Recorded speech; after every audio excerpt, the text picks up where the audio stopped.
Hello, good evening, friends. Welcome to thematic lectures. So, this is a small introduction about dynamics. That's a part of mechanics, a subject included in physics. So, I would like to give some additional information about dynamics after this class. So, before going into the hardcore questions, I will be doing a quick review about dynamics. Okay, so what is basically dynamics? Dynamics is a part of mechanics where we are learning about or study about the motion of any particle. Okay, so dynamics can be classified into two. So dynamics classified into two. One is kinetics and next is kinematics. Interestingly, kinematics is a study of a particle or particles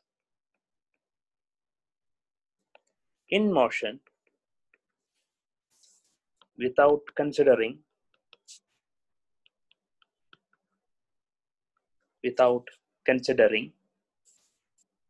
its cause. Okay, so what is cause? Do you have an idea what is cause? There must be some cause for any motion, right? For example, you are pushing a table. So due to that push, the table is in motion. Is it clear? So what is the reason for that motion? You applied a push. So that's its cause. Okay, what is kinematics? Without considering its cause. So that means we are not interested to mention about its cause, that is force. But rather than mentioning its cause, what we are mentioning in that kinematics, especially we are mentioning the effects. So what are its effects? The particle is in motion, right? So due to that motion, its velocity changes. So we will mention about its velocity. Then apart from velocity, we will also mention about acceleration, right? Then next is displacement. So in the coming sessions, I will be explaining about velocity, acceleration, displacement, etc. Okay, so that's about kinematics. So more characteristics are there. Okay, so these are some of the examples of the effects: its velocity, its acceleration, its displacement, right? Then next is kinetics. So what is kinetics basically? What is kinetics? Same definition: study of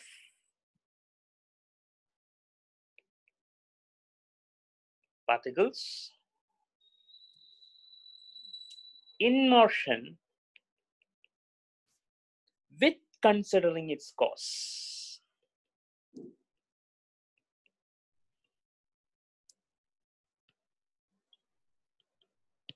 With considering its cause. So this is cause, okay? Cause. So what is a cause? So in bracket, I will mention that cause. So what is cause? Cause is force, correct? Cause is force. Either be a force, or a moment, or a torque. So these are examples of kinetics, right? Okay, so force.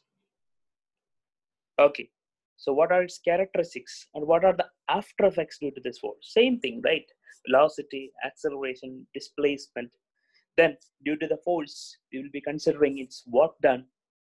We will be considering the energy transferred, kinetic energy, tension energy. Okay, moment. Okay, these all things will be playing in kinetics. Okay, so velocity, acceleration, displacement, work, energy, okay, etc. are some of the factors that we are governing in kinetics. Anyway, we'll be first doing kinematics. So what is kinematics? As I already explained, what is kinematics, right? Okay, so that's a study of motion, right? Study of motion. Okay. So I'll be giving a quick review about motion. So motion means what? How to identify motion?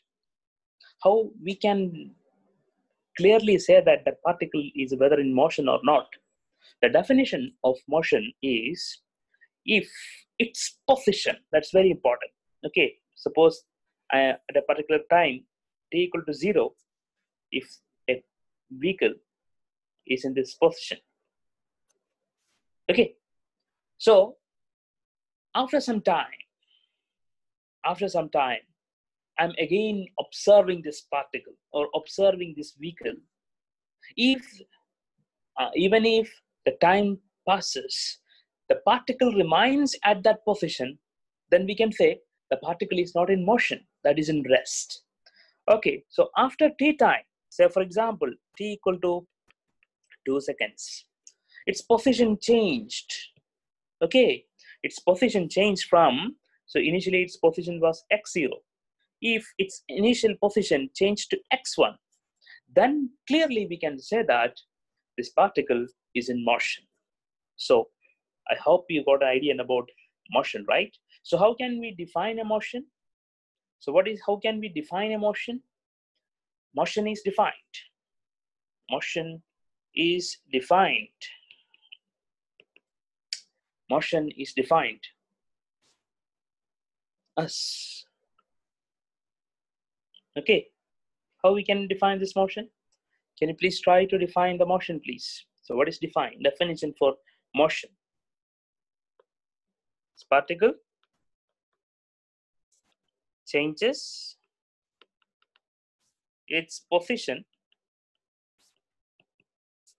with respect to time. With respect to time. So that's the definition for motion. Okay. So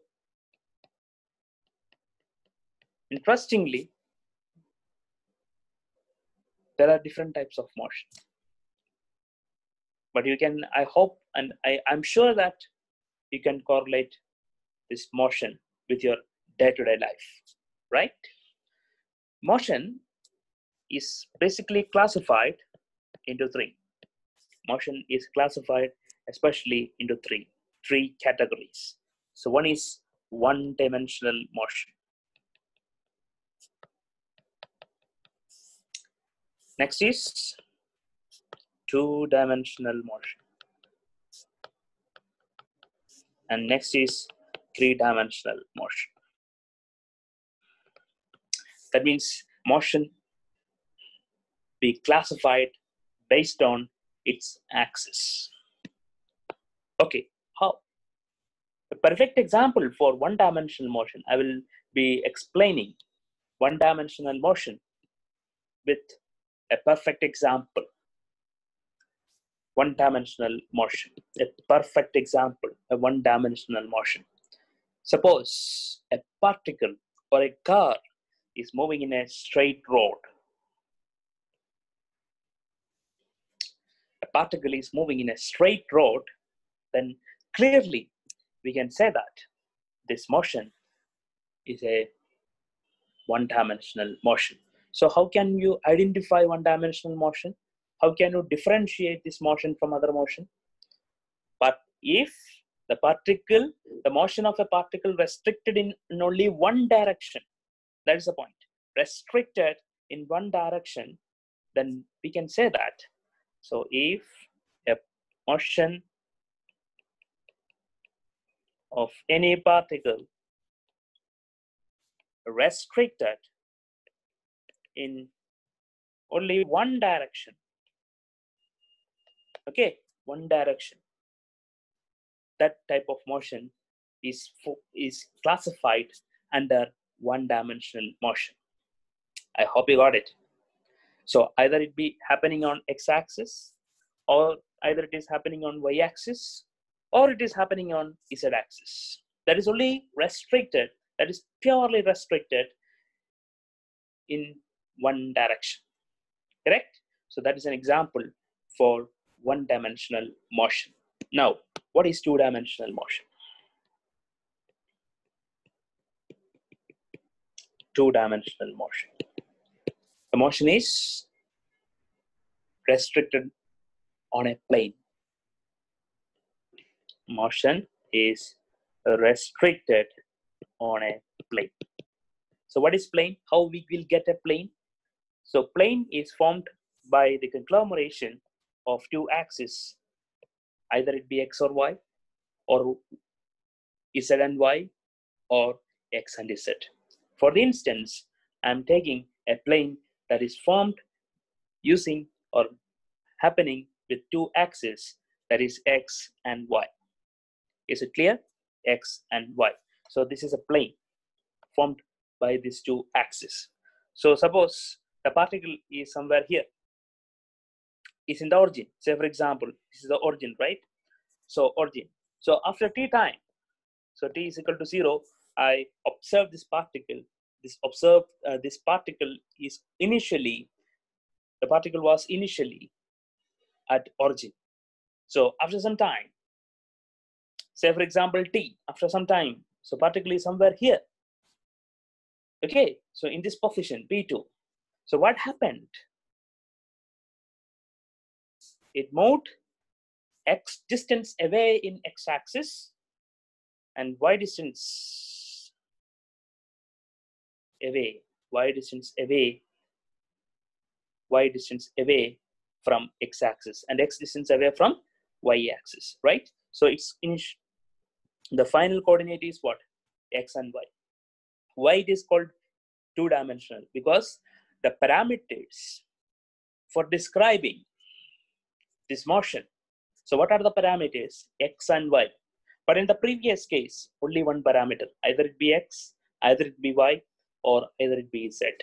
So here two parameters are there to define its position, x and y. Clear? X and y. So this is about two-dimensional motion. Then you might be wondered, sir, can you tell me an example for this two-dimensional motion? So by considering all these facts, I would say about displacing in a lake. So you can consider the lake as a plane. Lake as a plane. So boat can be traveled to any direction in that plane, right? So that is restricted to move or allowed to move in that plane, right? So in that case, its position is varying. So that means either x or y, x and y, or x and z, or y and z is changing according to our x and y, or according to our conventional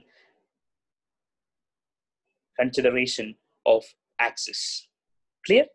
So that is an example. So what is the example? A boat moving in a lake. Okay, so lake is a plane and boat is the particle. Okay, so that is an example for two-dimensional motion. Now, what is three-dimensional motion?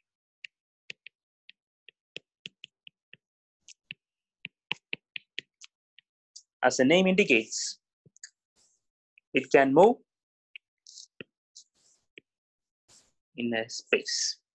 So as a simple definition, we can say that motion in a space. So how we will get a space? How we will get a space? So how we will get a space? It is formed by the combination of x, y, and z axis. X, y, and z axis. So suppose somewhere here a particle is there. So its initial position is p1. Okay.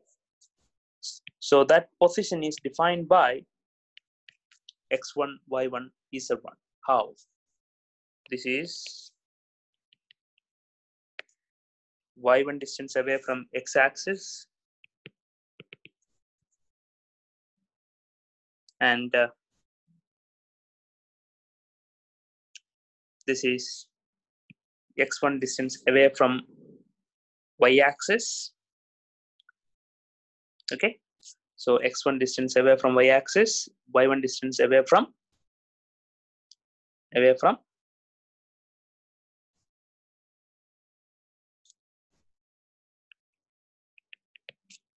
this is extending somewhere here, right?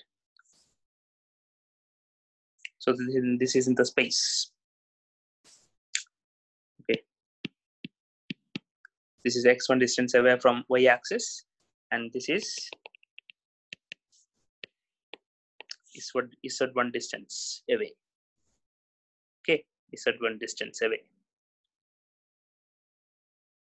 in from z-axis. So the parameters varying here are x1, y1, and z1. So after some time, its position is changing from x1 to x2, y1 to y2, z1 to z2 after some time t. So then we can say that the particle is in motion, but this motion is happening in space. I hope you got it. So motion is happening in space. So here 3 parameters are changing. So that's about the introduction of dynamics. So in the next lecture, I'll be explaining the parameters, the characteristics that are defining a particular motion. Say, for example, velocity, displacement, acceleration, speed, distance, etc. Okay, so that's all about today's video. So if you have any doubt regarding this topic, please drop comments. I'll be updating to your queries as soon as possible. So till then, bye-bye. This is Joel from Thematic Lectures. Thank you.